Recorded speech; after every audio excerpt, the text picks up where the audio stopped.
Salutation to the bliss. Bliss means pleasure, always pleasure. Our immortal nature is actually bliss. According bliss, bliss means always happiness, forever happiness. Forever happiness means no any tension, no any trouble. But oral also no, because bliss only can be possible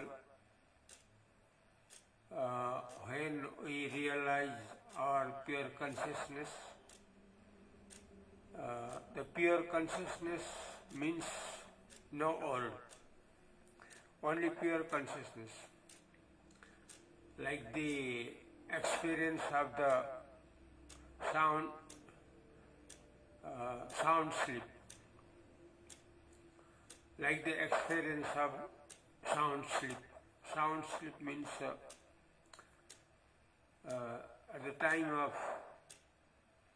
sound sleep, no world, no physical world, neither physical body nor physical world. Only pure consciousness. Only pure consciousness means only bliss, only pleasure. That is the realization of Brahma, means God. That is the realization of Supreme God. That's Pashupatinath, the experience of Pashupatinath. Only the experience of bliss. Although Pashupatinath himself only pure consciousness, no connection, means no possible of oral, like the experience at the time of experience of sound sleep. That is the example to realize the experience of bliss.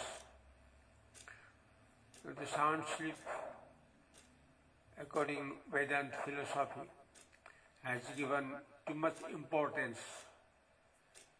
From there we can know our immortal nature.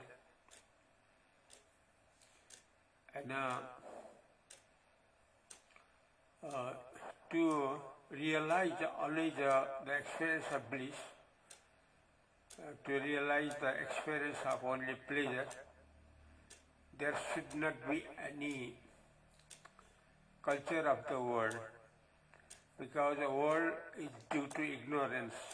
Ignorance means if we do not know our actual immortal nature, then only possible of ignorance. Vedanta philosophy says should remove the ignorance, then we can have only the experience of the bliss, always pleasure, as a salvation, as a liberation.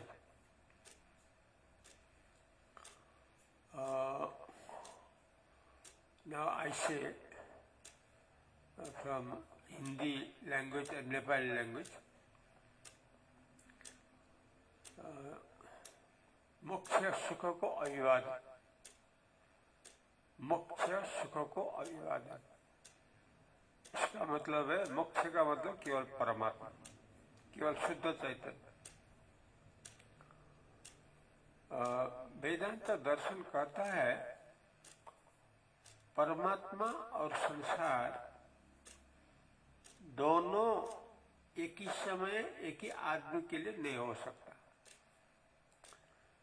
दो अलग अलग नहीं है।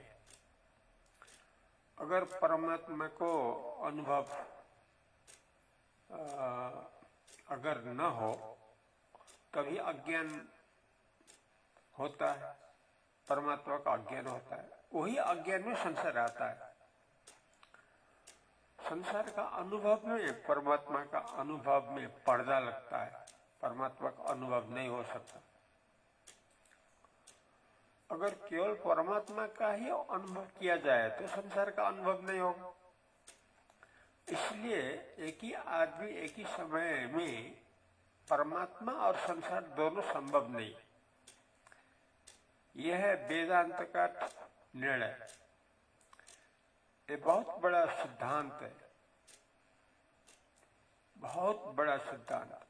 अगर इस सिद्धांत को समझा जाए तो मुक्त होने में कुछ समय भी नहीं लगता है। मुक्त का अनुभव हो ही जाता है जब ये उच्चतम जो सिद्धांत लिया जाने से, इसका अनुभव करने से, अर्थात परमात्मा और संसार दोनों एक ही आदमी को एक ही समय कभी हो नहीं सकता।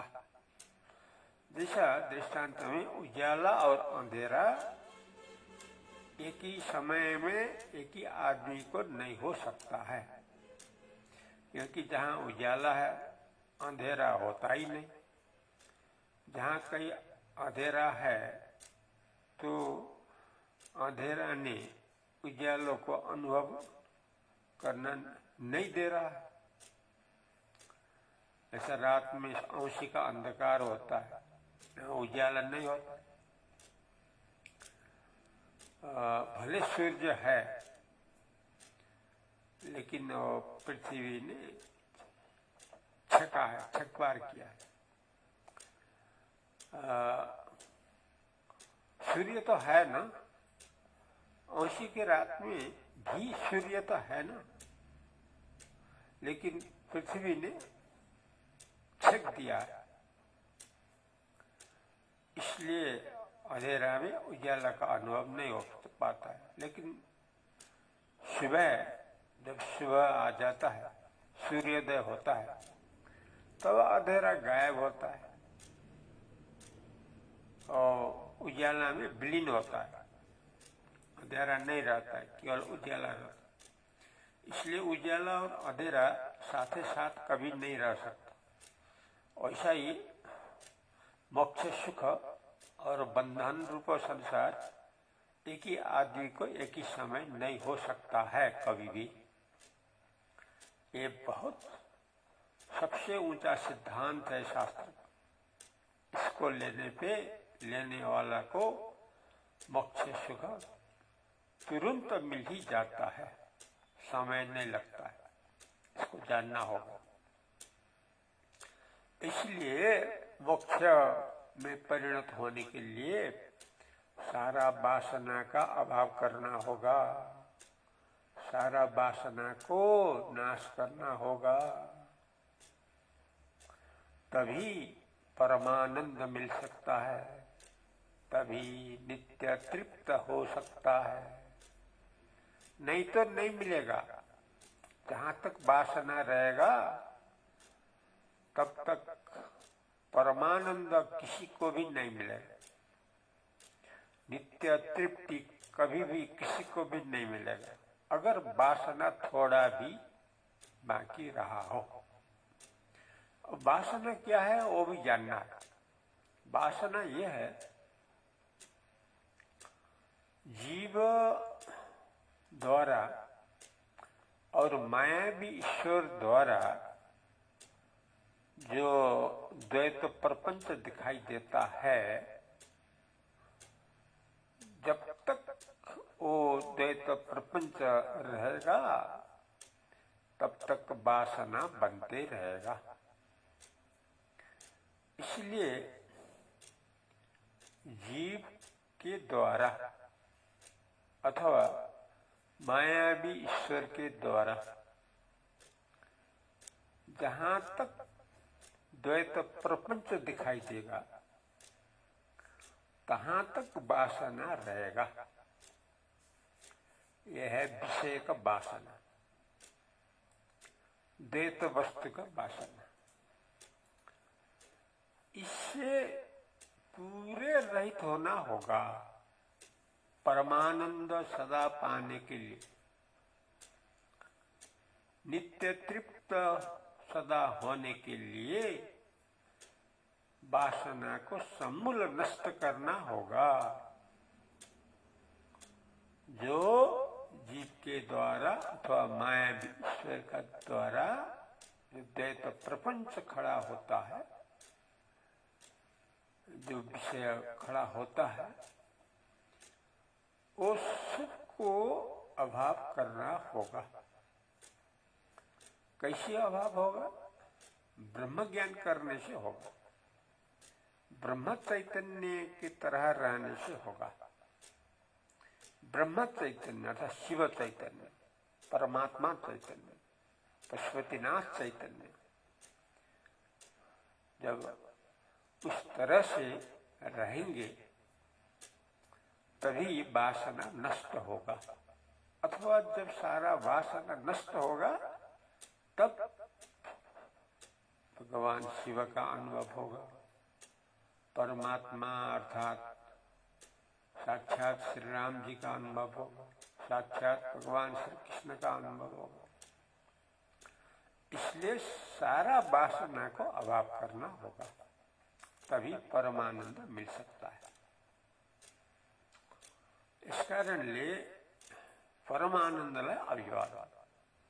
परम आनंद बने को नित्य तृप्त, सधैँ को लागि नित्य तृप्त। तर यसको लागि वासना समूल नष्ट गर्नुपर्छ। समूल जरेदेखि। त्यो जरा के हो भने, जो गडेर रहेको वासना के हो भने, जहाँसम्म जीव भाव रहन्छ, त्यहाँसम्म मायावी ईश्वर भाव रहन्छ, तबसम्म त द्वैत प्रपञ्च खडा भइहाल्छ विषय रूपमा। जब विषय रूपमा खडा हुन्छ तब परमानन्द त हुनै सक्दैन। परमानन्द त कहिले हुन्छ जब सारा वासनाको समूल नष्ट हुन्छ। त्यसकारणले मोक्ष सुख प्राप्त गर्नलाई परमात्माको रूपमा रहिरहन, किनकि परमानन्दमा रहिरहनलाई त परमात्मा भावले नै रहिराखेको हुनुपर्छ, अनि मात्र असली सुख पाइन्छ। त्यो असली सुख हो परमानन्द, दुःख नलुकेको सुख, चिन्ता नभएको सुख, डर नभएको सुख, मृत्यु आदि नभएको सुख, प्रलय आदि नभएको सुख, जहाँ शरीर संसारको कुनै भाष नै छैन। जस्तो सुषुप्तिको अनुभव। सुषुप्तिको अनुभव के छ? त्यहाँ शरीर संसार छैन, त्यसको वासना पनि छैन। त्यसकारणले आनन्दै आनन्द मात्रको अनुभव छ, जो मोक्ष सुख हो, जो सधैँको लागि सुख हो, परमानन्द हो, नित्य तृप्त हो। यस्तो छ बाटो। यो गीता आदिको सार हो। यस प्रकारले मात्रै परमानन्दमा सधैँ रहिरहन सकिन्छ र सबैभन्दा सजिलो छ। किनभने हामीहरूको दुःखमय संसार हाम्रो वास्तव स्वरूप होइन। हाम्रो त परमानन्द रूप परमात्मा हो, हामीहरूको मौलिक स्वरूप। नजानेर भट्किएर अज्ञानवश हामी भूलवश संसारलाई लिएर जबरजस्ती रमाउन पुगेका हौँ। तर यथार्थ हाम्रो मौलिक स्वरूपलाई लिएपछि त्यो परमात्मा मात्रै, त्यो परमानन्द मात्रै, त्यो नित्य तृप्त मात्रै, जो सधैँ सधैँ विद्यमान छ, ढाकिदिएको छ शरीर संसारको वासनाले। त्यसैले शरीर संसार र त्यसको वासना अभाव गरेपछि अनि के हुन्छ भने परिणाममा मोक्ष सुख आनन्दै आनन्द सदाको लागि परमात्मा रूपले, श्री पशुपतिनाथ रूपले, साक्षात शिव रूपले, साक्षात श्री राम जी रूपले, साक्षात भगवान कृष्ण रूपले हाम्रो स्थिति हुन्छ। त्यो परिपूर्ण, त्यो कार्य हो सबैभन्दा सजिलो। यो आजको अभिव्यक्ति, यो नेपाल भइरहेको परिस्थिति अखण्ड सुख केन्द्रबाट प्रस्तुति, त्यसको अध्यक्ष अद्वैत प्रदीप बलराम ऋषिबाट प्रस्तुति। हामीहरूको आजको विषय हो परमानन्द नित्य तृप्त, जो परमात्मा मात्र रूपले सम्भव हुन्छ र त्यो हुनलाई सबैभन्दा सजिलो छ। मानिस भएर रहिरहनुभन्दा परमात्मा रूपले रहिरहनुलाई संसारका हामी सबैलाई सबैभन्दा सजिलो छ। तर त्यसको लागि गीता आदिको बाटोलाई समात्नुपर्छ। अहिले यति नै गरौँ। हरिओम सत, हरिओम तसत।